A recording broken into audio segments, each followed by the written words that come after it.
মদন আসিছিল আর ভগ্নিপতি চাটমর থেকে বুঝেছেন, আমি বলে ঘরের নাকি তুলে থুছি, সেই জন্যে হচ্ছে আপনি গেট খুলেন, না হলে আপনার বাড়ি এই ফেলে দিবে। আমি বলছি আমার বাড়ির মদন নাই, উদ্দেশ্য হলো ওর ভগ্নিপতিক মারা। মানে আপনার মানে ও মনে করছে যে ওর ভগ্নিপতি আপনার বাসায় ছিল, এই এই সন্দেহে আপনার বাড়িতে অ্যাটাক করে, অ্যাটাক করে দরজা টরজা ভেঙে ফেলে, এই তো নাকি? তারপরে তার কি কি ভাঙছে একটু দেখান, কি কি ভাঙছে। এই যে দেখেন তার সম্পত্তির লোভ, বুঝেছেন, টাকা পয়সার লোভ। আমার ছেলে নাই, ওই ভাইসতে তুই বলে ওয়ারিস এই নিয়ে লাগিয়েছে। এই দেখেন চেয়ার, এই দেখেন দরজা, দেখেন এত লোক। ওই জন্য মায়ের থেকে শুনেন ওর বাবার কিছু নাই, কাকার আছে, সেই জন্য এত লোক। কাকাটা এখন নিতে চাচ্ছে, টাকা না হলে মাথার বাড়ি। কাকার ছেলে নাই, এই জন্য মেয়ের অংশটা নিতে চাচ্ছে।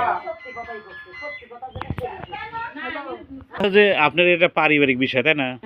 আপনার আপনার ছেলে আর ওর বলে ভাইস্তি, তাই তো? এটা আপনি পারিবারিক ভাবে মীমাংসা করবেন, পারিবারিক ভাবে মীমাংসা করা ভালো না? সবাই তো তাই করছে, ও যে ভাবো তাই করছে।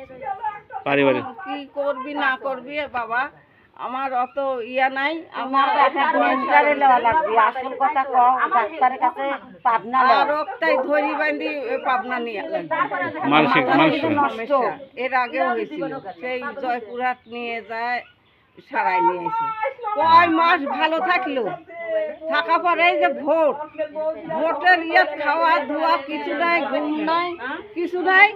আর ওই বাচ্চা আছে, ওই বাচ্চা খালি মারতে যায়। বউ একটা কথা বলে বইয়ের সেটি উঠে, আর আমার তো কথাই করতে দেয় না, আমার কথাই করতে দেয় না।